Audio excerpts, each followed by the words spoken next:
Hi, and welcome back to IT Management. The last video was on hiring people, a little bit more fun, I think real informative. This one is as well, but this one's a little bit tougher. What do you do when your team is dysfunctional? You've found yourself in that awkward position of getting a manager's job, you get in there right away and you find the team's dysfunctional, or in rare cases, you've managed a team for a couple years and over the last few months it's become dysfunctional. Now, let's be precise about this. What does dysfunctional mean? For you, for your team, it means you're not getting things done, or you're getting things done but not very efficiently. It's a slog and nobody's happy. Now, again, this is IT management, but at the end of this video, I'm also going to talk briefly about some things you can do if you're part of that dysfunctional team. And hopefully it's not you. So if you've gone into this situation, you've got this team and you know it's dysfunctional. The cold hard truth to this is that it is usually one person that is creating that dysfunction. And that goes back to the one bad apple has spoiled your whole bunch. This one person that's hard to get along with has created an environment where people don't even want to try to get along with him, and the dysfunction spreads and it becomes a rot within your team. The worst part of this is that, and I don't know why this is, but you'll see this, and if you've managed for a while, you'll know exactly what I'm talking about. That one person causing the dysfunction is quite often really good at what he does, and is, technically speaking, a very valuable part of that team. What do you do about that one bad apple that's causing all this dysfunction? So you can try to fix it, but that means you're going to have to start with the bad apple. And you're going to have to be pretty blunt with this person and say, hey, you're causing some real contention here, and I just want to see what's going on. Is there something we can do? And that might work, because sometimes you got a really good person, they just get a little too sure of themselves. But if this has been going on for a while, that person should be aware that they're causing the problem, or at least aware that there's dysfunction. There are rare cases where they're not. So you can try to fix it, but it's going to take a lot of communication, it's going to take work, and it's going to take the iterative agile method. You're going to have to go back to them over time and slowly get that person on track and part of the team again. But you still have the issue there of dealing with the wake of destruction he's caused behind him. So you got to go to the rest of the team, hey, we're trying to work this out. This is a tough road to hoe, so make sure if you're going to take this path that this person really is that mission critical to the team.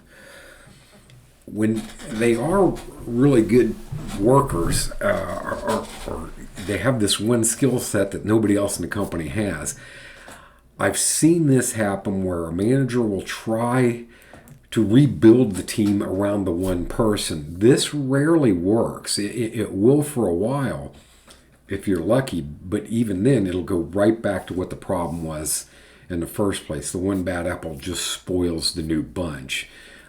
That's one thing that goes wrong for companies, is they'll take the bad apple and say, well, I think it's just the team he's in. Let's move him to this team over here because this team's good, they're calmer. And they move the bad apple and he's bad over there and poisons that team. Meanwhile, you're trying to rebuild this team and now you got another team that's bad. So that one doesn't really work out either very often. I've never seen it work out. So now you're down to your last option, and that is to fire the bad apple. And there's that, I think more often than not, and again, not snap decisions, but when you look at the thing, it's probably the best option. It's really hard in a team of 7 or 8 people, and maybe even 3 or 4 in some cases, to suggest that this one person is so damn good that we have to get rid of everybody else. The loss of getting rid of the other 3 to 5 to 6 people, maybe not by you, but it'll happen, is not going to be outweighed by you keeping the one person. There are people that just have to be taught a tough life lesson, and losing one job often won't do it. It can take a couple times. And sadly enough, there are people that go through their whole lives like that. They're good at what they do, but they have a new job every 2 or 3 years. The issue here is don't let it get worse. And don't hope for some miracle that this person's going to change. Probably not. So here is we're at the end of it here. We know we've got to get rid of that bad apple. How do you possibly do that if they're really that good?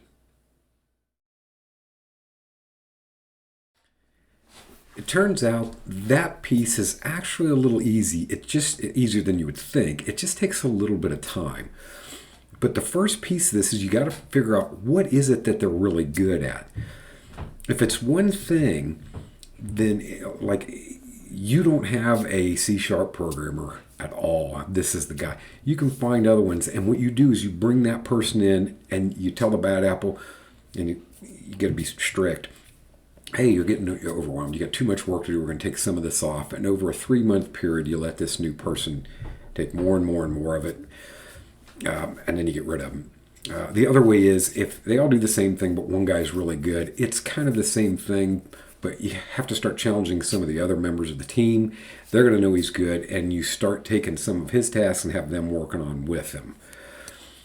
It's almost impossible to fire them in the spur of the moment. You know how hard it is when somebody quits in the spur of the moment. But so all you have to do here is break it down into what they're good at and what they're productive at, and either spread it out among your team or bring somebody in over a period of a couple months and slowly phase that guy out and then just fire him on the spot. That part actually is a little bit easier than you would think. Okay, so now we've got that side solved. There are times when it's 2 or 3 people in the team that are dysfunctional, or the entire team itself has become dysfunctional. They're just what we used to call hate lock. Everybody hates each other. What do you do there? That's a bit different approach. Okay, we've talked about this a little bit before in other videos, that fear is a great motivator, but it's a bad one. But sometimes it's the only tool in your tool belt left. And you have to be a little bit careful about it, but you also have to be adamant. You just lay down the law. The team knows it's dysfunctional. So you get everybody together and you say, hey, this has got to stop. You guys aren't communicating well. You're not working well together on projects with each other. And we've become inefficient. We've become bad at what we're doing. And this problem's worked itself up the chain. Everybody knows it now. And even in some instances, our customers are saying, it's got to stop. And we're at the point where we're going to have to make some changes if it doesn't get fixed quickly. There's a slight risk in it. I think most people, when this happens, welcome it. But there are those that are so locked into the hate of their other employees or working with each other that they'll just start looking for a job. You can smooth that over a little bit by saying, this is going to result in us in the end of having a better work environment. We'll be happier at work. But at the end of the day, it's part of why you make more as a manager. You have to do these things. And you have to be blunt. And then it's like if you're working with the individual that has the problem, this has to be iterative. I always go back to mistakes I've made in the past. I've done that before and not go back a week later or 2 weeks later and then again a third or fourth or fifth time. This takes a bit of time. And you go back and you have a plan together. Okay, last week we had this discussion about what we're going to do to make this better. I said, you got to start getting along together. I want feedback from you guys. Is this getting better? Iterate back over it. If it's the whole team that's dysfunction, the good news is when you lay down the law like that, the good guys are going to come to the fruition. They're going to come to the front. And they'll lead this effort for you a little bit. This can work. It's the worst case is you're going to expose which turns into the best case, you're going to expose the ones who never really wanted to get along in the first place. So that's the end and only method I know when you've got total dysfunction in the team, you've got that hate lock.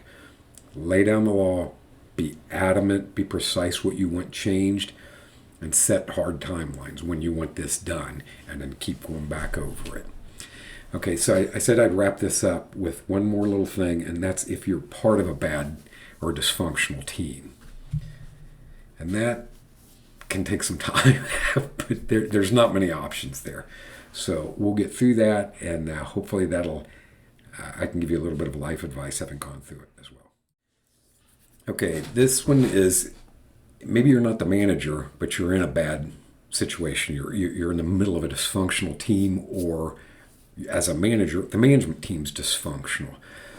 So this is a little, if you've watched my videos before, you know I haven't had many jobs, but for a long period of time, I worked as a consultant. So I would be in a different team every 3 or 4 months. So, and what I did is you kind of just develop patience for it, but you have to know what your limit is. And life is too short. And like I've said before, my dad said this to me when I was in my 20s. I was going through a really rough time. He said, you only get one life. You should try to enjoy it as much as you can. If you've been in a dysfunctional team for a year or more and it doesn't seem to be getting better, get yourself a plan together and get out. It's nothing, no amount of money is worth being miserable 8 or 9 hours a day. It's just not. It'll start to infect the rest of your life, your family. So if you're in the middle of it, do what you can, but get yourself prepared to leave.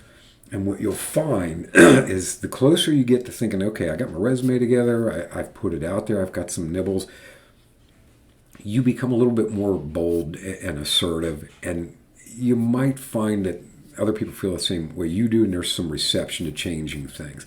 Not always the case. The bottom line is, don't let a dysfunctional team make your life become dysfunctional. Again, nothing is worth that. You'd be better off taking a pay cut, starting over somewhere. There's always time to make more money. There's never time, there's no way to go back and recover misery and make it better. And if you know the future is going to be miserable and you can't change it, there's no sense staying around. That time is lost. The time to make money is always there. Hope you enjoyed this one. It's a tough topic. As a manager, you're going to go through this. Hopefully not often. I've been pretty lucky on this. Thanks again for watching, and we'll have another video out for you soon.